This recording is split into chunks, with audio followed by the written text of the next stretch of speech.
오늘 우리에게 주신 하나님 말씀은 열왕기상 19장 1절에서 8절까지 말씀입니다. 열왕기상 19장 1절에서 8절까지 말씀입니다. 제가 갖고 있는 구약 성경 549면, 550면에 있습니다. 구약 성경 열왕기상 19장 1절로 8절까지 말씀을 한 목소리로 낭독하겠습니다. 아합이 엘리야가 행한 모든 일과 그가 어떻게 모든 선지자를 칼로 죽였는지를 이세벨에게 말하니, 이세벨이 사신을 엘리야에게 보내어 이르되, 내가 내일 이맘때에는 반드시 네 생명을 저 사람들 중 한 사람의 생명과 같게 하리라. 그렇게 하지 아니하면 신들이 내게 벌 위에 벌을 내림이 마땅하니라 한지라. 그가 이 형편을 보고 일어나 자기의 생명을 위해 도망하여 유다에 속한 부엘세바에 이르러 자기의 사원을 그곳에 머물게 하고, 자기 자신은 광야로 들어가 하룻길쯤 가서 한 오뎀나무 아래에 앉아서 자기가 죽기를 원하여 이르되, 여호와여, 넉넉하오니 지금 내 생명을 거두시옵소서. 나는 내 조상들보다 낫지 못하니이다 하고 오뎀나무 아래에 누워 자더니 천사가 그를 어루만지며 그에게 이르되, 일어나서 먹으라 하는지라. 본즉 머리맡에 숯불에 구운 떡과 한 병 물이 있더라.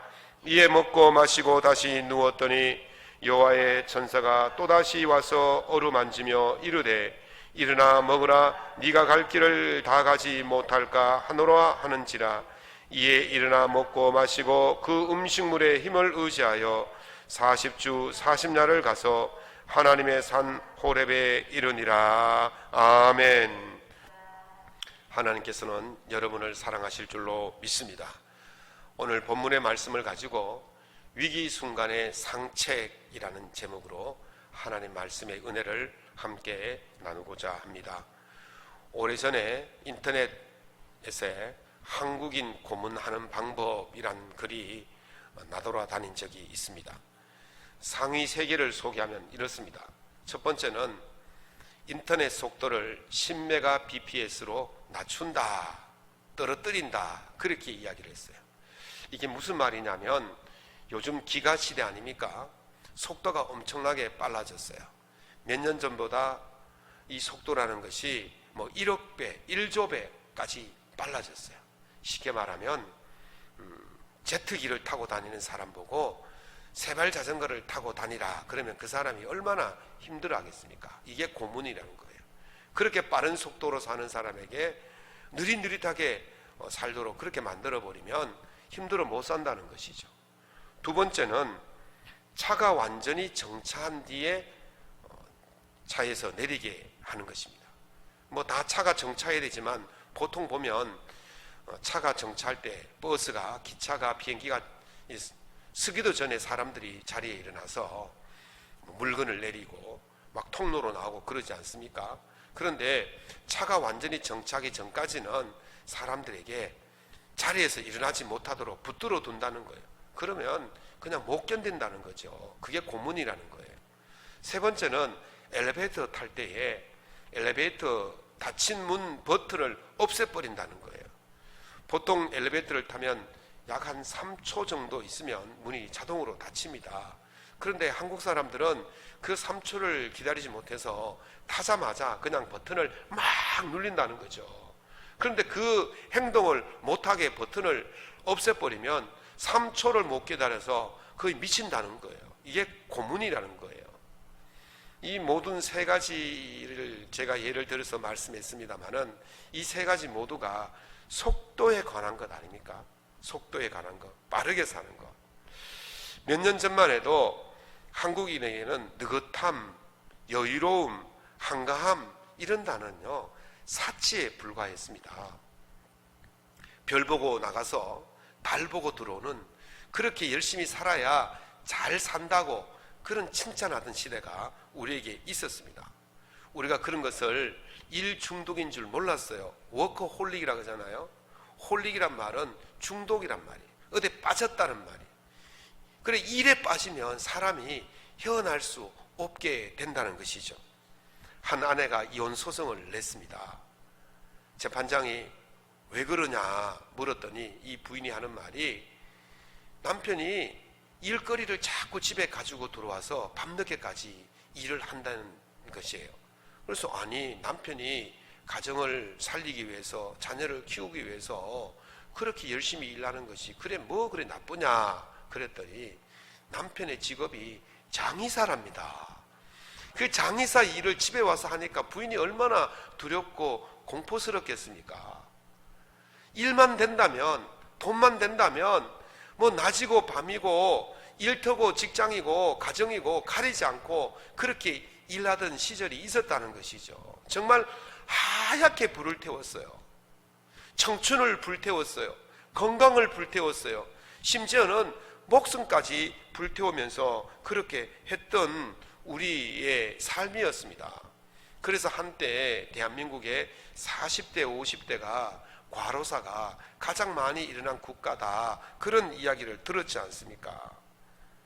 우리의 모든 것을 다 태우면서 일하는 것, 그래서 나중에 기진맥진하는 것, 그것을 우리가 번아웃이라고 그럽니다. 소진현상이라 그러죠. 모든 것을 다 태워버렸다는 거예요. 소진현상은요, 모든 것을 다 쏟은 사람에게 오는 현상이다, 그렇게 말할 수가 있습니다. 엘리야는 갈멜산에서 우상 선지자 850명과 접전을 했지 않습니까? 이게 보통 게임이 아니지 않습니까? 목숨을 내놓고 하는 거예요. 목숨을 내놓고 하는 사람이 대충하고 어영부영하고 적당히 하고 그렇게 하겠습니까? 자기의 모든 것을 다 쏟아부어서 하게 되는 것이죠. 그렇게 쏟아부으면 진이 빠져서 더 이상 꼼짝할 수가 없게 되는 겁니다. 이게 번아웃이잖아요. 그런데 엘리야가 이 접전을 끝내고 나서 또 한 가지 일을 합니다. 그것은 비를 내리게 하는 일이었지 않습니까? 제가 머리를 무릎 사이에 넣고 기도를 한번 해봤습니다. 그런데 도저히 머리가 무릎 사이에 들어가지가 않습니다. 얼마나 고통스러운지 몰라요. 엘리야가 이것을 몇 번 했느냐? 7번을 했다는 거예요. 만약에 비가 오지 않았으면 엘리야는 70번까지 했을 거예요. 밤새도록이라도 그런 자세로 기도했을 거라는 거죠. 얼마나 힘들었겠습니까? 진을 다 빼서 했단 말이죠.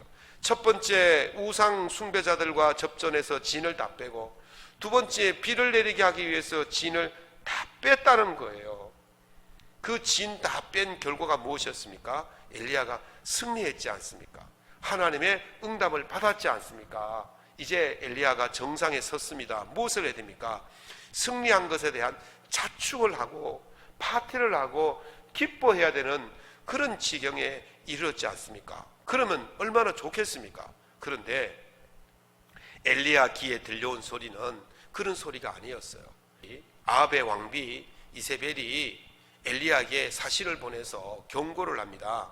이렇게 말합니다. 내가 내일 이맘때에는 반드시 네 생명을 저 사람들 중 한 사람의 생명과 같게 하리라.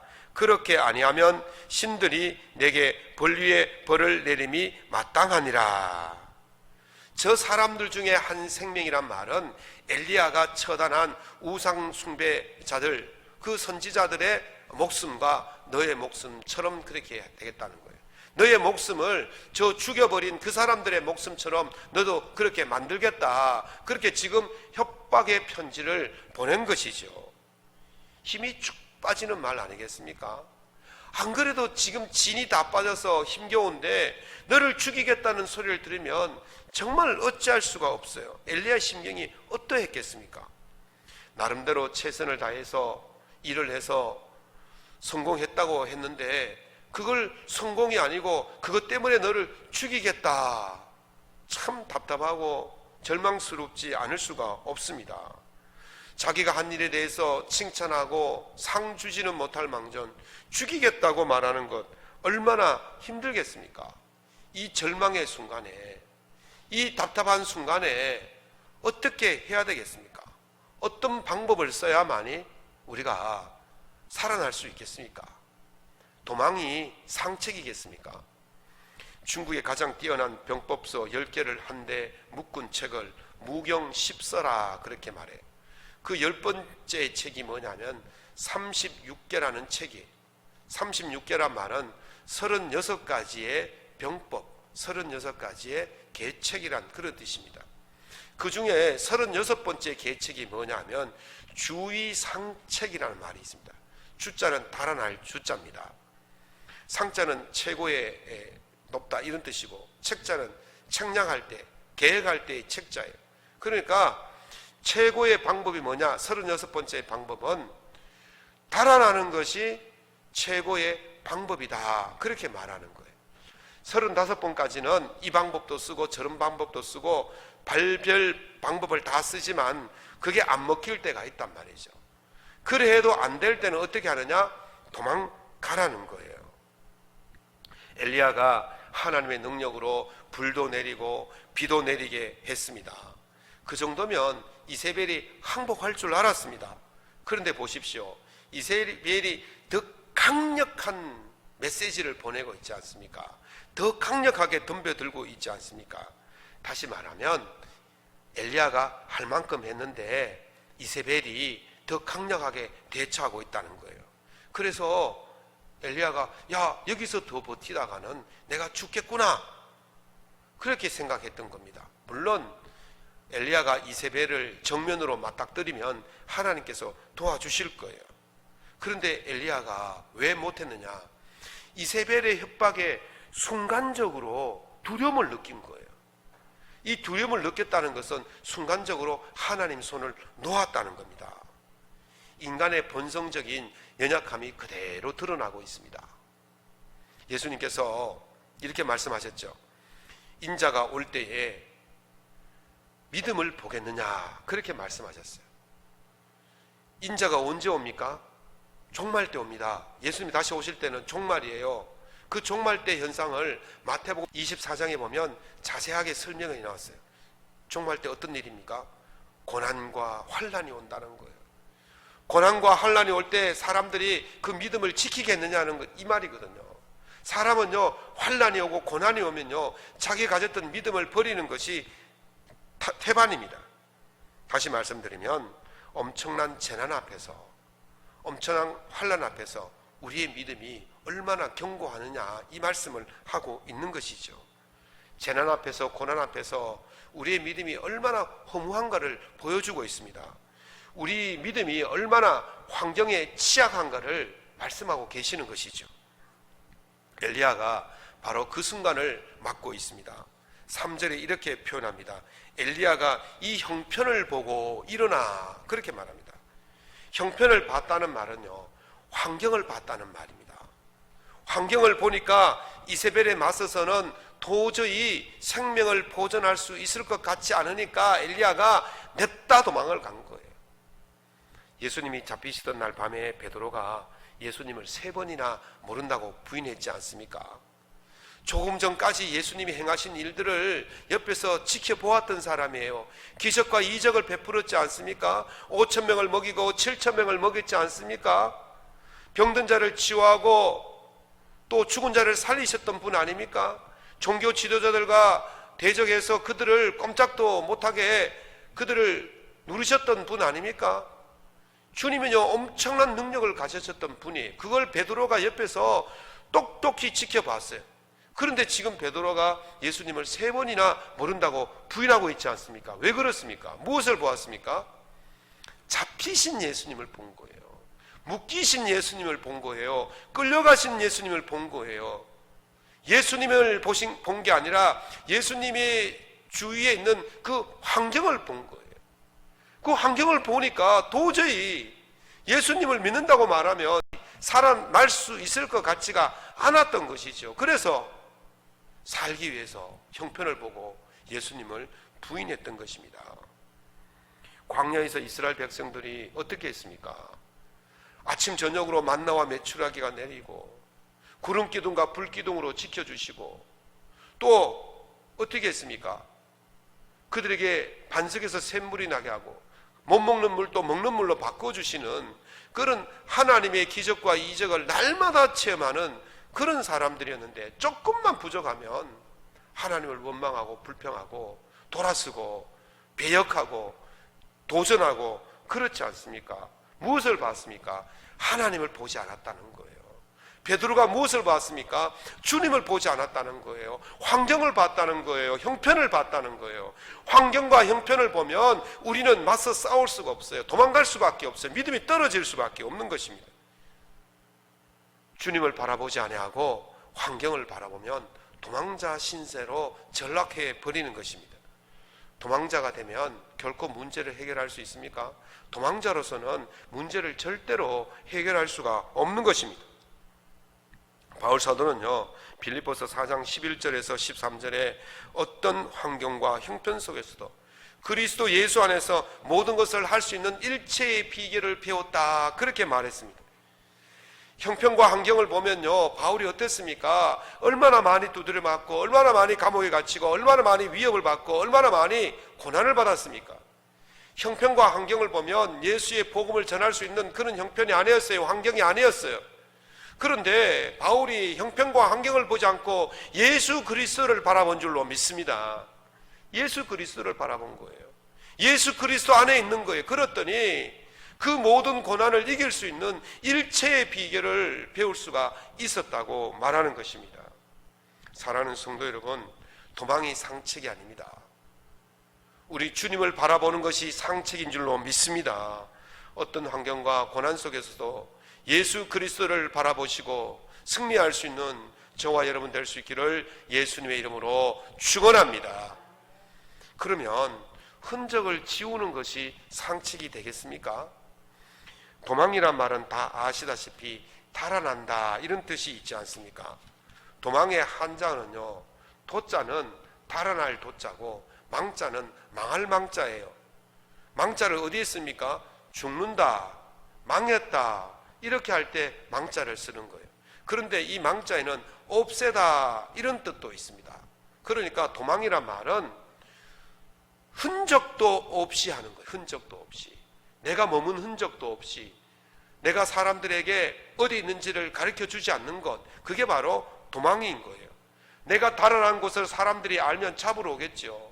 내가 달아날 때 흔적을 남기면 추격자들은 그 흔적을 보고 따라와서 나를 잡겠지요. 그래서 도망은요, 흔적도 없이 사라지는 것이 바로 도망이라는 거예요.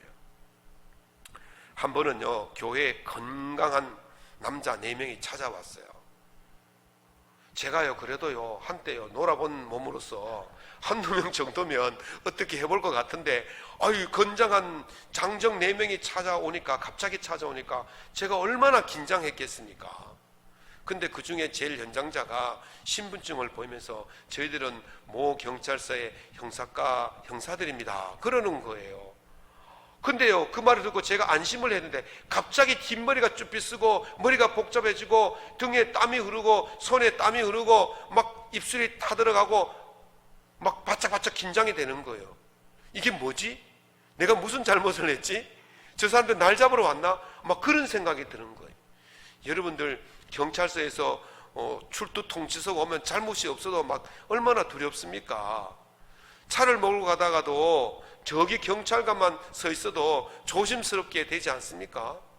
아니, 경찰 한두 명도 아니고 4명이나 형사가 찾아왔어요. 그러면 제가 무슨 큰 죄를 졌는 것처럼 막 긴장이 되더라고요. 근데 그때 이렇게 말하더라고요. 목사님 교회 벽에 붙어있는 CCTV를 좀 확인하면 안 되겠습니까? 왜 그러냐고. 이쪽으로 범인이 지나갔는데 저 앞에 골목에서 CCTV 잡혔는데 이쪽으로 지나갔는지 확인하려고 합니다. 그때 제 마음이 확 이렇게 안심이 되더라고. 날 잡으러 온 게 아니구나. 그래가 제가 안심을 하고는 그 분들 오시라고, 그래서 제 방에 그 모니터를 보여드리고 영상을 보여드렸어요. 1시간 동안 막 찾더라고요. 그동안 제가 또 막 너무 고마워서 음료수도 대접하고 간식도 대접하고 막 그랬죠. 1시간 정도 뒤적이다가 서로 이야기하더라고요. 저 사람 맞지? 맞다. 저 사람 맞다. 됐다 찾았다. 이렇게 하고는요, 저희한테 고맙다고 그러면서 가시더라고요. 요즘요, 어디 가서 움직이면요, 동선이 다 드러납니다. 제가 우리나라에 감시 카메라가 얼마나 있나 하고 제가 좀 리서치를 해봤잖아요. 찾아보니까 공공 CCTV 또 민간 CCTV 이걸 합치고 그 다음에 자동차가 우리나라에 2360만 대라 그래요. 그게 60%가 블랙박스가 달려있다고 합니다. 그 계산하니까 공공 민간 블랙박스 합치니까 2천만 대나 되더라고요. 우리나라의 CCTV가 감시 카메라가 2천만 대. 그래서 성인이 한 사람이 아침에 집에 나서서 저녁에 집에 들어올 때까지 카메라에 노출되는 것이 몇 번이냐 그랬더니 500번 정도가 된다는 거예요. 이제는요 꼼짝 말아요. 그 사람이 집 나서면요 어디서 무엇을 했는지요 찾으려고 하면 충분히 찾습니다. 이번에 코로나19 사태로 광화문 집회에 있었던 사람들요 사실 다 찾아냈어요. 동선 다 찾아냈어요. 그만큼 감시 카메라가 많고 장비가 좋은 시대예요. 제가 며칠 전에 주차해놨던 차를 누가 끌고 지나갔어요. 아니 차를 타러 나왔더니 찾을 수가 없는 거예요. 그래서 블랙박스를 탁 켰더니만 아이고 마침 거기 나오더라고요. 그래가지고 그분에게 전화해서 그분이 제 차를 싹 지금 수리 중에 있습니다. 새 차를 그렇게 끌고 나서 가슴이 아프지만 또 깨끗하게 또 수리가 되니까 또 괜찮다 싶은 생각도 들어요. 도망가지를 못해. 여러분들 혹시 차 주차한 거 이렇게 박으면요 도망가면 될 줄 알지만 절대로 안 됩니다. 잡히면요 뺑소니 되고요 도주되고 벌금도 많이 나오고요 큰일 납니다. 도망갈 수가 없어요. 흔적이 다 남아요. 흔적 없이 숨을 수 있는 세상이 안 된다는 거예요. 그런데요 요행이 흔적 없이 숨을 수가 있어요. 그런데 그 숨었다고 해서 계속 숨어 있을 수 있습니까? 언젠가는 나와야 되는 거죠. 나오면 잡히는 거예요. 이세벨의 협박 소리를 들은 엘리야가 도망을 갔습니다. 도망가는데 얼마나 잘 도망갔느냐, 이세벨이 찾을 수 없을 만큼 흔적도 없이 도망갔어요. 어디로 도망갔을까요? 부엘세바라는 곳으로 도망갔습니다. 부엘세바가 어디냐면 북이스라엘과 남유다의 경계선에 있는 사막지역, 광야지역이에요. 그래서 도망가던 사람이 이 광야지역으로 들어가면 북쪽 이스라엘에서도 추적 안 하고 남쪽에서도 추적 안 하니까 흔적이 없어지는 거죠. 지금 엘리야가 어디로 갔습니까? 바로 이곳으로 갔어요. 북이스라엘은요 이세벨의 감시 카메라가 곳곳에 다 있습니다. 북이스라엘 전 국민이 이세벨의 감시 카메라가 될 거예요. 공포를 합니다. 엘리야를 잡아라 그러면요 어디서든지 엘리야를 발견하는 사람은 이세벨에게 신고하도록 그렇게 되겠지 않습니까? 그러니까 전 국민이 감시 카메라니까 북이스라엘 경내 안에서는 엘리야가 숨을 곳이 없어요. 흔적이 남는 거죠. 그래서 어디로 도망갔느냐? 광야로 도망간 거예요. 흔적이 없는 곳으로 도망갔다는 것입니다. 그런데 말이죠, 흔적을 남기지 않으려고 광야로 들어갔어요. 어디로 갔느냐? 로뎀나무 아래 갔습니다. 부엘세바 입구에서 하룻길을 더 걸어서 갔더니 로뎀나무 하나가 있었는데 그 밑에까지 간 거예요. 우리 교회 휴게실 이름이 로뎀나무 아래이지 않습니까? 로뎀나무 그러면 우리가 쉼의 상징으로 불립니다. 휴식의 상징으로 불리는데 사실 이 로뎀나무는요 그렇게 휴식할 만한 그런 적당한 장소가 아니에요. 그늘이 우거진 그런 곳이 아니에요. 로뎀나무를 우리나라 말로 하면 대싸리나무예요. 대싸리나무. 쌀이나무 아시죠? 쌀이나무 굵기가 뭐 얼마나 굵겠습니까? 굵어봐야 손가락 정도밖에 안 되는, 굵은 손가락 정도밖에 안 되는 것이죠. 그런 굵은 손가락밖에 안 되는 가지가 조금 있다고 해가지고 그늘이 그렇게 많지 않아요. 겨우 해봐야 한 사람 겨우 이렇게 숨을 수 있는 그런 그늘밖에 안 되는 것이죠. 그리고 그 사막은 낮에 온도가 50도 이상씩 올라갑니다. 그늘 벗어나면 태양이 내리쬐고 훅훅 달아오르는 그런 곳에 갔어요. 숨으려고 갔는데 거기 가보니까 도저히 살 수 없는 거예요. 거기 또 광야니까 물도 없잖아요. 먹을 것도 없잖아요. 거기에 얼마나 오래 버틸 수가 있겠냔 말이죠. 숨었다고 숨었는데, 흔적을 지우고 숨었는데 거기 오래 있을 곳이 못 된다는 거죠. 숨는다고 문제가 해결되는 것이 아닙니다. 흔적을 지운다고 문제가 해결되는 것이 아니라는 것이죠. 우리 인생이 그렇지 않습니까? 과거의 어떤 흔적들을 지우기 위해서 얼마나 노력을 많이 합니까? 인터넷에 SNS에 글도 올리고 또 뭐 사진도 올리고 뭐 별별 거 다 올려놓지 않습니까? 그런데 이 사람이 나중에 뭐 정치에 나간다든지 직장에 취업하다든지 결혼하려고 봤더니만 과거의 자기의 흔적들이 너무너무 이게 참 너무너무 엉망인 거예요. 그래서 그걸 지워도 안 되는 거예요. 지워도, 이런 노래도 있지 않습니까? 지워도 태워도 안 되는 거예요. 그래가지고 요즘은요, 인터넷 흔적 지워주는 회사도 있더라고요. 그게 일정의 비용을 주면 인터넷 떠도는 나의 모든 흔적들을 다 지워준다는 거예요. 그렇게 지운다고 해도 안 되는 게 왜 안 되느냐면, 내 사이트나 내 주변에 있는 것들은 지우지만 이게 퍼나르기 해가지고 가버리면 흔적들이 곳곳에 다 남는 거죠. 그러니까 못 지우는 거예요. 숨어도 안 돼요. 오래 있을 수가 없어요. 다 드러나게 되어지는 거예요. 그렇게 도망을 가고 흔적을 감춰도 안 된다는 겁니다. 요즘 젊은이들 말로 노답이에요. 노답. 답이 없다는 말이에요. 문제가 있을 때는 숨는 것으로 해결되지 않습니다. 철학자 한나 아렌트라는 사람은요, 고대 로마의 언어로 살다라는 말은 사람들 사이에 존재한다, 이런 뜻이 있대요. 산다는 거는요, 사람들 사이에 있는 거예요. 자기가 사람들 사이에 드러나는 거예요. 이게 산다는 뜻이에요. 죽는다는 말은 뭐냐? 사람들 사이에 존재하지 않는 거예요. 사람들 사이에 숨어버리는 거, 그게 죽는다는 것이죠. 예수님이 십자가에 돌아가시고 나니까 제자들이 어떻게 했습니까? 자기 흔적 지우기를 했지 않습니까? 전부 다 고향으로 돌아갔지 않습니까? 고향으로 돌아가서 예수님을 따라다녔던 과거의 흔적을 지우고 업으로 돌아가고 옛날 직장으로 돌아가고 다 그렇게 했습니다. 그런데 그들이 돌아가서 어떤 일이 벌어졌습니까? 잘 되지가 않았어요.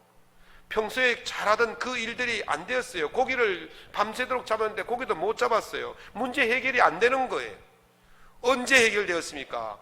부활하신 예수님을 만나고 복음을 들고 세상 속에 자기를 드러냈을 때에 문제 해결된 줄로 믿습니다. 예수님은요, 우리더러 빛이라 하셨어요. 빛은요, 숨기는 것이 아니에요. 빛은 드러내는 거예요. 예수님은 등불을 등경 위에 둔다 그랬어요. 우리 교회 저 벽면에 등이 많이 달려 있습니다. 보십시오. 저렇게 벽면에 위에 높은 곳에 있으니까 밝게 빛나는 거잖아요. 저걸 어디 상자 속에 넣어놔 버리면 어떻게 되겠습니까? 안 되는 거예요. 드러낼 때에 빛이 나는 겁니다. 드러낼 때에 어둠이 물러가는 거예요. 어둠이 몰려온다고 무섭다고 그 빛을 상자 속에, 책상 속에 숨겨버리면 어둠은 더 많이 몰려오겠죠. 그러나 어둠이 몰려올 때에 드러내면 오히려 어둠이 물러가게 될 줄로 믿습니다. 인생의 문제 앞에 숨어버리면, 어둠이 다가올 때 숨어버리면 아무 문제도 해결할 수 없지만 주님의 빛을 안고 드러내면 우리 앞에서 문제가 물러가게 될 줄로 믿습니다. 사랑하는 성도 여러분, 인생의 문제 앞에서 숨는다고 해결되지 않습니다. 오히려 예수의 빛을 드러낼 때에, 예수를 만날 때에 문제가 해결될 줄로 믿습니다. 그런 믿음으로 살아갈 수 있기를 예수님의 이름으로 축원합니다. 그러면 상책이 무엇일까요?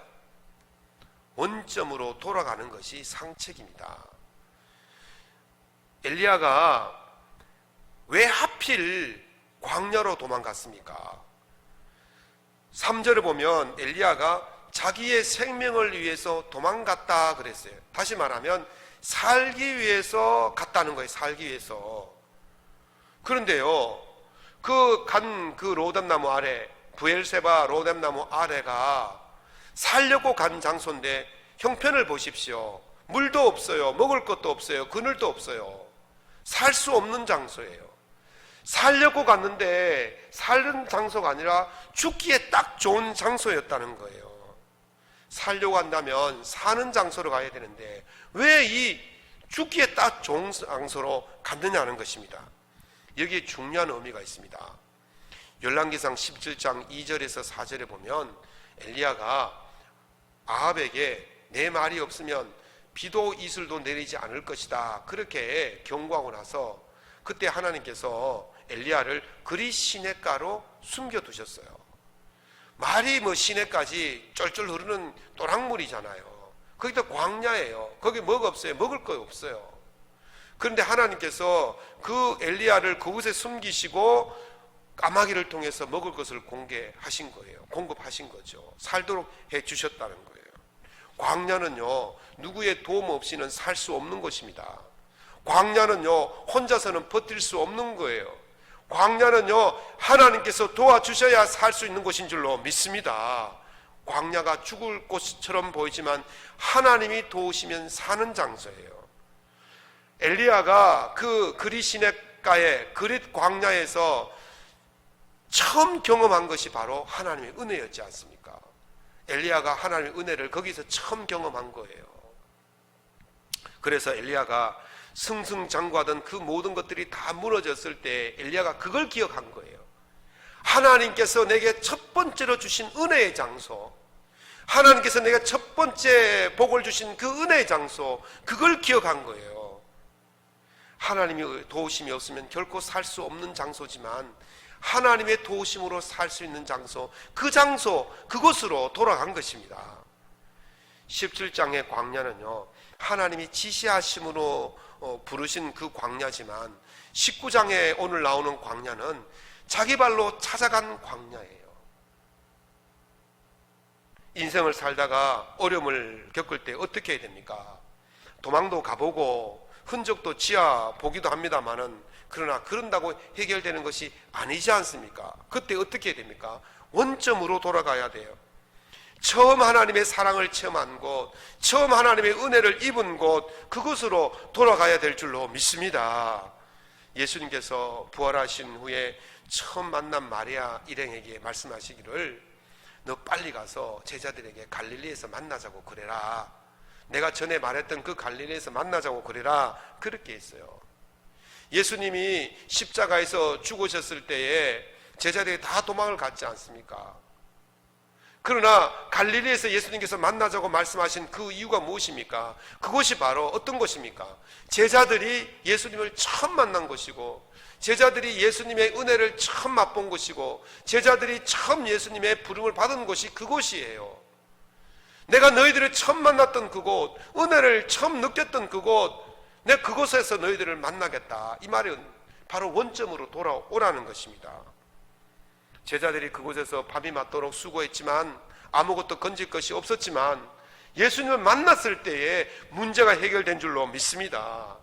살기 위해 간 장소가 살 곳이 아니더라도 그곳이 예수님이 계시면 우리의 삶이 새로워지고 문제가 해결될 수 있는 것입니다. 사랑하는 성도 여러분, 미로 같은 인생을 살다가 벽을 만났을 때 어떻게 해야 됩니까?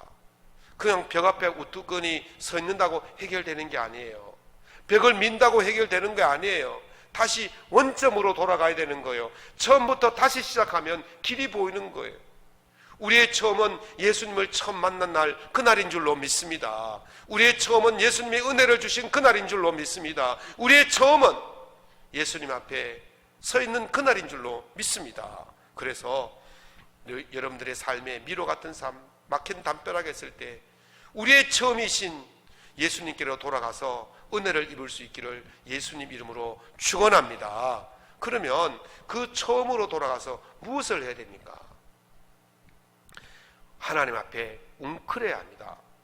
박연준 시인의 웅크리다라는 시가 있습니다.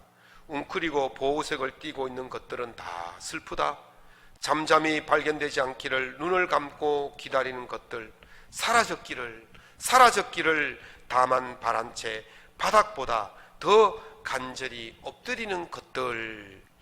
힘이 없어서, 날카로운 이빨이나 날카로운 발톱이 없어서 저항하지도 못하고 그저 납작 엎드려 가지고 위기가 지나가도록 엎드려 있는 것들, 참 슬픈 모습이 아니겠습니까? 지금 엘리야의 모습이 그런 모습이에요. 그 광야의 로뎀나무 안에서 지금 납작 엎드려 있는 거예요. 그런데요, 그 납작 엎드려서 무엇을 해야 되느냐 하는 것이죠. 엘리야가 이렇게 소리칩니다. 여호와여, 넉넉하오니 지금 내 생명을 거두시옵소서. 나는 내 조상들보다 낫지 못하나이다. 조상들보다 못하다, 이 말은요, 조상들이란 말은 죽은 자를 말해요. 내가 죽은 자들보다 못한 형편에 있습니다. 그러니 차라리 나를 죽여주시옵소서. 그렇게 기도하는 거예요. 그런데요, 이게 역설이지 않습니까? 엘리야가 지금 그곳에 왜 갔습니까? 죽으려고 간 게 아니에요. 살려고 간 것이잖아요. 살려고 간 사람이 왜 죽여달라고 하겠습니까? 이 말은 하나님 나를 살려주십시오, 나를 살려주십시오, 그렇게 부르짖고 있는 간절한 기도였다는 것입니다. 하나님께서 부르짖다 지쳐 쓰러져 잠이 든 엘리야를 깨우십니다. 야, 일어나라, 일어나, 일어나서 이 떡을 먹어라, 이 물을 마셔라. 그리고 힘을 복돋아집니다. 우리가 한번 먹고 또 픽 쓰러집니다. 그러면 또 깨우십니다. 또 먹이시고 또 마시게 하십니다. 이게 하나님의 방법인 줄로 믿습니다. 지쳐서, 너무너무 지쳐서 푹 쓰러져 있을 때 하나님께서 오셔서 우리를 일으켜 세우시고 먹이시고 입히시고, 또 넘어져도 또 찾아오셔서 또 먹이시고 입히시고, 이게 하나님의 방법인 겁니다. 살 길이 어디 있습니까? 하나님 앞에 웅크리고 엎드려서 기도하는 거예요. 하나님 나를 살려주십시오. 그때 주님이 함께 하시는 거예요. 그 광야에 아무것도 없고 죽을 것 같은 그 장소지만 엎드려 웅크려 주님께 기도하면 그곳이 살 길이 열리는 땅이 될 줄로 믿습니다. 오늘 우리 이 시대를 얼마나 엄중하고 힘든 시대를 살고 있습니까? 이때 어떻게 해야 됩니까? 방법이 없지 않습니까? 광야 같고 미로 같고 담벼락에 박혀있는 이 시대에 우리가 할 일은 주님 앞에 엎드려 웅크리고 기도하는 일밖에 없습니다. 하나님 살려주십시오. 하나님께 살려달라고 매달리는 그 장소가 하나님 만나는 장소가 될 것이고, 하나님께서 살려주시는 장소가 될 줄로 믿습니다. 사랑하는 성도 여러분, 너무 힘들어서 죽고 싶은 그런 형편이라 할지라도 주님께 엎드려 기도하는 장소가 하나님께서 살려주시는 장소인 줄로 믿으시기를 바랍니다. 말씀을 맺겠습니다. 김남도 교수의 웅크린 시간도 내 삶일까 라는 책을 보니까요, 이런 글이 있습니다. 어떤 영국 배우 지만생이 연극을 너무 하고 싶어가지고 극단에 입단을 했답니다. 그런데 이 사람이 연기 실력이 형편이 없대요. 그래서 단역도 못 맡고 그렇게 보내는데, 그 대표자가 너무 안쓰러워가지고, 야, 그럼 넌 연극보다는 연출을 한번 해봐라. 그래가지고 연극을 하나 맡겼는데, 연출도 뭐 엉망인 거예요. 그래서 극단 대표가 이렇게 말합니다. 야, 너는 배우는 것도 덥고 연출도 젬병이다. 그렇게 핀잔을 줬어요. 그렇지만 이 사람은 그 연극판을 떠나지 않고 살림살이를 또 맡아서 일을 했어요. 그렇게 하루가 지나고 1년이 지나고 10년이 지나고 세월이 흘러서 그 사람이 어떻게 되었을까요? 그 사람이요, 우리나라에서 내노라 하는 오페라 뮤지컬 히트 연출하는 자가 되었어요. 맘마미아 아십니까? 시카고라는 거 아시죠? 댄싱 섀도우라든지 렌트라든지 갬블러라든지 아이다라든지 이런 유명한 오페라 뮤지컬을 이 사람이 다 도맡아서 공연 기획을 하고 하는 그런 신식 컴퍼니 대표가 됐어요. 박명성이라는 분이에요. 그 책을 쓰신 분이 이렇게 말했어요. 할 수 없이 선택당한 길에서 어정어정 남아있다 보니 자기 분야의 거장이 되었다 그랬어요. 할 수 없이 선택당해서 그냥 할 수 없이 그냥 그렇게 그냥 버텼더니 그 분야의 거장이 되었다는 거예요. 엘리야가 단 한 번도 자기가 원해서 이 일을 한 적이 없어요. 하나님께서 가다 해서 갖는 거예요. 이게 자기에게 맞는 게 아닌 거예요. 자기 옷이 아니에요. 그러나 할 수 없이 선택당한 그 길이었지만은 포기하지 않고 꾸역꾸역 걸어갔더니 하나님께서 그를 들어서 위대한 선지자로 사용하신 줄로 믿습니다. 성경에는요, 성천하신 분이 세 분이 나와요. 한 분은 에녹이고, 한 분은 엘리야고, 한 분은 예수님이지 않습니까? 이 위대한 반열에 들게 된 거예요. 꾸역꾸역 갔더니 그 길에 간 것입니다. 사랑하는 성도 여러분, 어쩌면 우리가 이 길이 할 수 없이 선택당한 길을 걷고 있는지 모릅니다. 여러분이 스스로 찾아온 사람이 얼마나 있습니까? 아니, 하나님께서 불러주셨기 때문에 오신 거예요. 스스로 선택한 것이 아니라 선택당해서 여러분들이 이 땅에 이 자리에 있는 거예요. 이것이 내 옷이 아니어서 맞지 않을 수도 있습니다. 어색해요. 때로는 너무 힘겨워서 허덕이도 하고, 때로는 실패로 깊은 좌절감에 빠지기도 합니다만은, 그렇다 할지라도 포기하지 않고 주님이 주신 이 길을 꾸역꾸역 걸어가면 믿음의 승리자가 될 줄로 믿습니다. 이 엄중한 시기에 하나님 앞에 엎드리면서 기도하면서 이 길을 꾸역꾸역 걸어가서 마지막 날에 다 승리자가 될 수 있기를 예수님의 이름으로 축원합니다.